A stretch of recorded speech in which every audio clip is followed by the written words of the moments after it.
수일 후에 예수께서 다시 가버나움에 들어가시니 집에 계시다는 소문이 들리니라. 많은 사람이 모여서 문 앞까지도 들어설 자리가 없게 되었는데 예수께서 그들에게 도를 말씀하시더니 사람들이 한 중풍병자를 네 사람에게 메워가지고 예수께로 올세 무리들 때문에 예수께 데려갈 수 없으므로 그 계신 곳의 지붕을 뜯어 구멍을 내고 중풍병자가 누운 상을 달아내리니 예수께서 그들의 믿음을 보시고 중풍병자에게 이르시되 작은 자야 내 죄 사함을 받았느니라 하시니 어떤 서기관들이 거기 앉아서 마음에 생각하기를 이 사람이 어찌 이렇게 말하는가 신성모독이로다. 오직 하나님 한 분 외에는 누가 능히 죄를 사하겠느냐.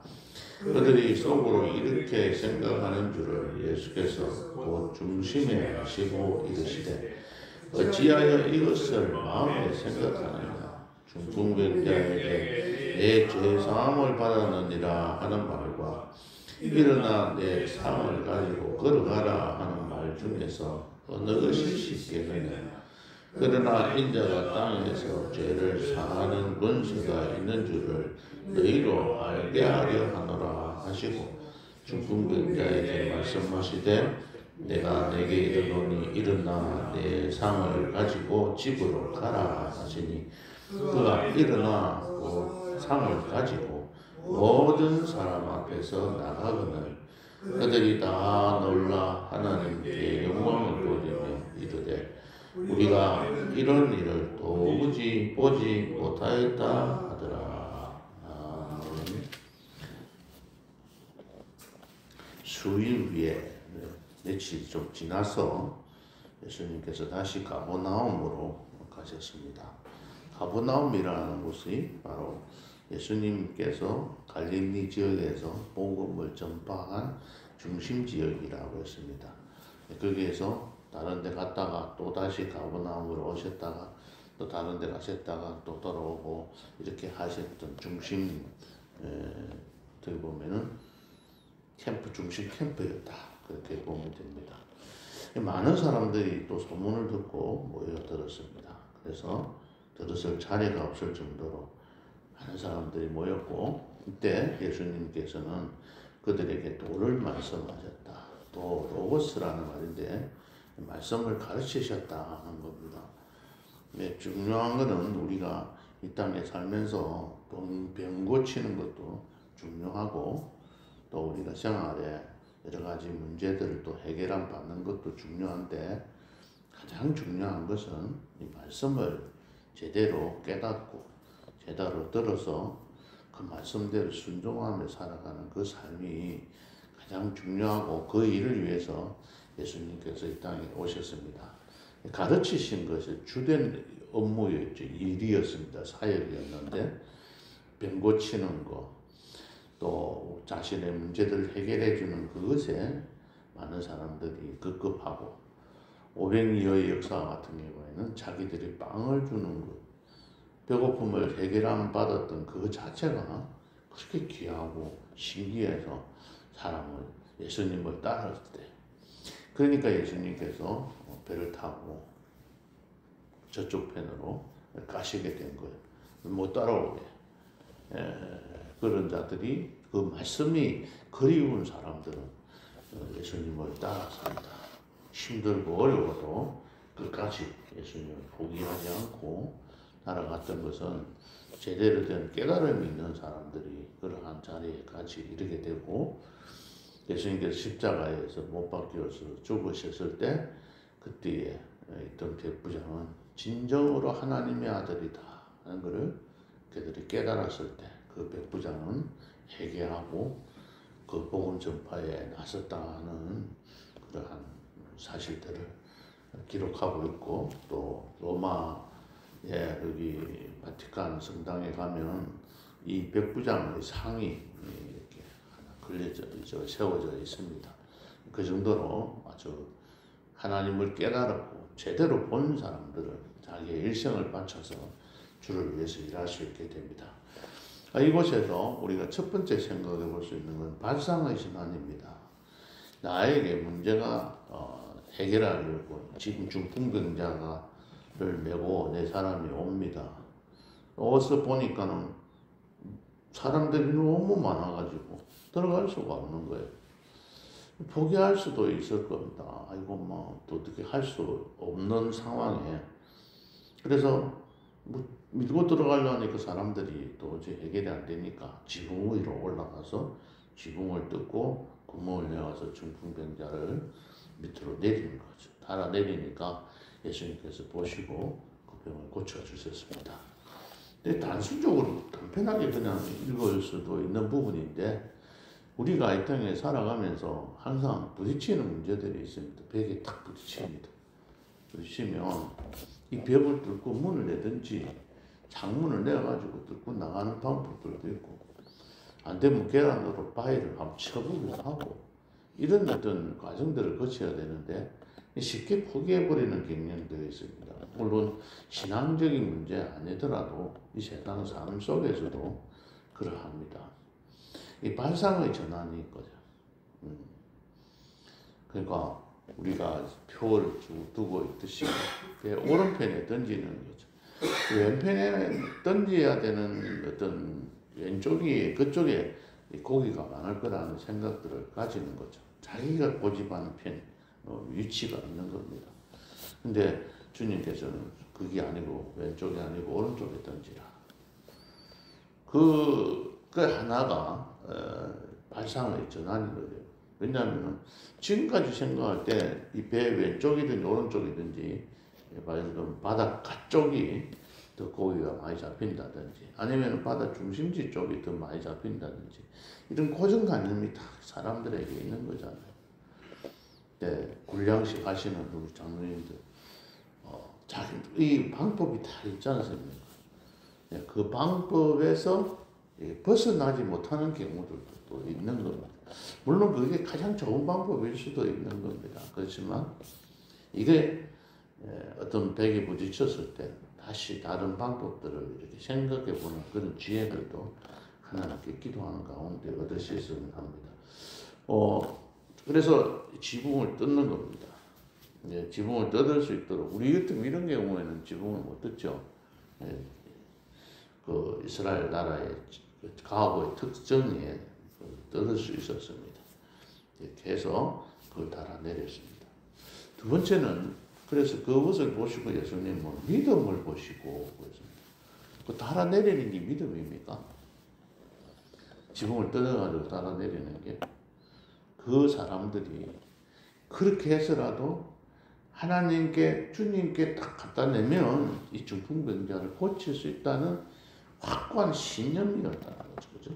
오늘 찬송가의 2절 같이 한번 다시 불렀는데 내가 약하고 추해도 내가 힘이 없고 약해도 나의 모습이 다른 사람 보기에는 추하게 보일지 모르지만 지붕을 뜯어서 내리는 그것이 어떻게 보면 다른 사람은 비난거리가 될 수 있을지 모르지만 그러나 힘을 주시고 내 모든 그 추한 모습을 깨끗하게 씻어주시는 주님 앞에만 나가면 이걸 해결할 수 있다 하는 그 믿음입니다. 그러니까 이 중풍병자를 메고 가는 이 네 사람, 중풍병자뿐만 아니라 5사람이 그 확고한 신념이 있어서 하나님 앞에만 나가기만 하면 해결된다는 간절함이 있었던 것. 우리에게 여러 가지 각자에게 다른 나름의 그 문제들이 있을 겁니다. 정신적으로 스트레스를 받는다든지 요즘 세상에는 우울증 같은 문제도 많고 또 여러 가지 신체적으로나 어려운 점들이 참 많습니다. 그러나 이 모든 것들이 우리가 생각해 볼 때는 해결할 수 없는 것이라고 생각이 들지 몰라도 주님 앞에 나가면 해결을 받을 수 있다는 확고한 신념, 이것을 믿음이라고 하는 겁니다. 요즘에 제가 오늘 새벽에 기도하면서 묵상하면서 생각한 거예요. 요즘 만약에 예수님께서 우리 이곳에 한국에 오셨다. 그러면 사람들이 일천 구름대처럼 몰려들까? 그런 생각이 들었어요. 안 올 것 같아요. 이 당시에는 많이 오겠지만 요즘에는 안 올 것 같아요. 뭐 그냥 꼭 갈 필요 뭐 있냐. 좀 있으면 누가 유튜브 찍어갖고 올릴 텐데 그거만 봐도 될 텐데 말라고 굳이 갈 거냐. 이런 생각들을 가져서 안 온다는 거죠. 왜 안 올까요? 내가 믿는 구석이 있다는 겁니다. 다른 데가. 안 되면 뭐 병원 가보면 되지. 안 되면은 뭐 통영역 병원 가고는 안 되고 부산에 가든지 아니면 서울에 뭐 아주 유명한 병원에 예약해가지고 가면 되지.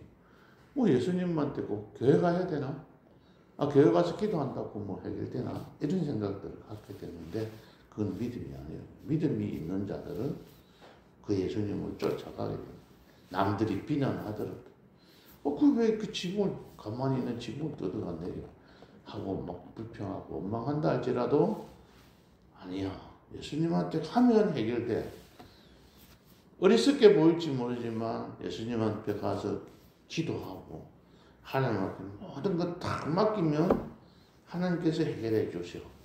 이러한 믿음이 순수한 믿음이 요즘에는 찾아보기가 굉장히 힘든다. 그래서 예수님께서 마시아가 되면 믿음을 보겠느냐라고 걱정까지도 하셨다. 그래서 우리들은 지금 현재 참 예수님이 나타나셨다 할 때 이렇게 구름대처럼 따라갈 수 있을까?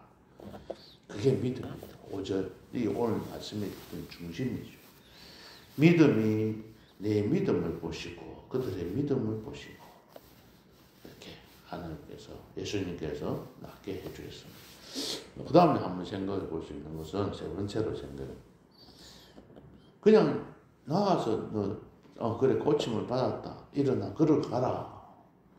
이 말씀을 하기 전에 우리가 지금 11절에 이런 말씀. 일어나 내 상을 가지고 집으로 가라. 이런 말 안 하고 이게 중요하잖아요. 듣고 싶은 사람들은 우리는 이 말을 듣고 싶어 하잖아요. 그렇죠? 일어나 내 상을 가지고 집으로 가라. 일어나다. 야 하나님 감사합니다 하고 튀어나오는 거죠. 이게 아니다는 겁니다. 근본적인 걸 하나님께서는 치료를 해주셨어요. 무엇을? 죄사함을 받았다. 작은 자야, 소자야, 죄사함을 받았느니라. 근본적인 걸 치유함을 받아. 왜? 감사해야 된다는 겁니다. 교회 와서 기도하고 해결했더니 내 아픔이 나아졌고 내 마음이 위로를 받고 나의 생각한 모든 것들이 해결되어졌습니다. 와 기쁘다 감사하다 하나님 고맙습니다. 주일날 비가 오면서 교인들이 많이 못 올 텐데 비가 안 오게 해주셔서 너무 감사합니다 하는 이 기분 아주 뭐랄까 할까요? 조그마한 그것에 만족하고 하나님 감사합니다. 그럼 비 오면 또 하나님 아이고 비를 오게 해가지고 교인들이 못 오게 했습니까? 이런 어떤 기후에 내 마음이 왔다 갔다 변화된다면 하나님들이 나의 모든 기도했더니 내 마음에 아픈 거 다 치료해 주셔서 감사합니다. 이게 아니라 우리의 근본적인 것, 내 죄사함을 받았느니라. 이 말씀에 우리는 위로를 받고 살아가야 할 것입니다. 마지막으로 예수님께서는 그들이 제사함을 주는 것은 하나님밖에 할 수가 없는데 저 예수라는 사람이 신성모독죄를 저지르구나. 신성모독이다. 이 신성모독이 굉장히 큰 죄입니다. 예수님께서 십자가에 못 박혀 죽게 된 제목이 두 가지가 있는데 하나는 신성모독, 하나님을 지가 하나님이라고 하나님을 욕되게 했다. 두 번째는 안식일을 범한 겁니다. 안식일 범하면 죽이라 했거든요. 근데 예수님은 자기가 안식일이 주인이라 하면서 안식일 날 병도 고치고 하고 싶은 거 다 하셨잖아요. 그러니까는 그거 두 가지 제목을 죽어가지고 십자가에 못 박혀 죽이셨는데 여기서도 신성모독이다. 근데 오늘 8절 말씀을 보시겠습니다. 그들이 속으로 어떻게 생각하는 줄을 예수께서 곧 중심에 하시고 중심에 다 보신다. 예수님께서 이렇게 우리의 중심을 보시는 분입니다. 우리 안에 내가 겉으로 행동하고 뭐 어떻게 열심히 순종하고 또 교회를 위해서 열심히 섬기는 것 같이 보일지 몰라도 하나님께서는 중심을 다 보시는 거예요. 어떤 생각을 가지고 있으며 어떤 마음으로 이 일들을 향하고 있는지 주님께서 다 아시는 거죠. 그래서 하나님 우리도 이런 통찰력을 좀 주셨으면 좋겠습니다. 이 사람을 쫙 보면 그런 게 중심을 이렇게 파악을 할 줄 알아야 돼요. 겉으로 드러나는 걸 보고 기뻐하고 즐거워하고 그 사람 참 좋다. 자기한테 잘해주는 사람 있으면 참 좋잖아요. 그렇죠? 뭐든지 맛있는 것도 사주고 또 도와주고 뭐 기쁘게 말도 립 서비스도 잘해주고 이런 기분이 좋습니다. 그렇죠? 근데 그 마음의 중심이 어떠한지를 정확하게 보지 못하면 제대로 사람들과의 올바른 인간관계를 형성할 수 없는 것처럼 하나님께서 진정으로 원하시는 건 뭔지를 우리가 진정으로 깨닫는 사람이 되어야 돼요. 그래 갑자기 그 생각을 준비를 하면서 이 생각이 됐습니다. 우리가 결혼할 때 상대를 제대로 알고 이렇게 결혼을 하지 나름은 알잖아요. 근데 이걸 제대로 깨닫지 못하고 결혼하면 평생 힘들잖아요. 그렇죠? 우리가 하나님을 제대로 알고 사람을 제대로 이렇게 알고 이렇게 결혼을 하고 또 하나님을 믿고 이렇게 하면 흔들리지 않을 것 같다. 하나님을 제대로 알면 하나님이 어떠신 분이라는 것을 제대로 안다면 오늘 이 말씀처럼 내가 약하고 추해도 주님 앞에 나오면 해결 안 받고 주님께서 날 오라고 하시는 건 저는 3절 참 좋아하는데 주님께서 날 오라 하시는 것은 나에게 온전한 믿음을 주시려고 또 하나님께서는 또 사랑함을 주시려고 내 마음에 남을 사랑하는 마음 하나님을 사랑하는 마음 성도를 사랑하는 마음 이웃을 사랑하는 마음을 주시기로 또 그리고 나에게 평안한 마음 주시기 위해서 나를 오라고 하신 나를 주님 오늘도 새벽에 주님께서 오게 하신 것은 이러하다 하는 하나님의 그 마음의 중심을 우리가 제대로 읽고 믿어가면 흔들지 않고 온전히 끝까지 믿음을 지켜서 하나님 앞에 가는 그날까지 그래서 주님 앞에서 칭찬받는 그런 성도님들이 되리라고 확실합니다. 그래서 그러한 하나님 앞에서 오늘 이 말씀을 통해 가지고 네 가지 말씀을 드렸는데 생각해 보시고 하나님 앞에 기도하면서 또 새롭게 다짐하고 오늘 하루 또 새롭게 출발하는 하루 되시길 바랍니다. 하나님 아버지 중풍병자를 메고 간 네 사람이 너무 사람이 많아서 포기할 수도 있는 상황이었고 힘든 어떤 상황에 부딪혔지만 발상의 전환을 통해서 그 문제를 해결했고 또 하나님 앞에만 가면 해결을 받을 수 있다는 그 믿음을 보시고 예수님께서 해결해 주셨던 이 사건을 통해서 우리가 네 가지 생각해 보았습니다. 하나님 우리 자신들도 하나님을 제대로 알고 확실하게 믿어서 흔들리지 않는 신앙 갖게 하여 주시고 주 안에서 근본적인 문제들을 해결 안 받는 그러한 축복들을 허락하여 주옵소서. 예수님 이름으로 기도하옵나이다.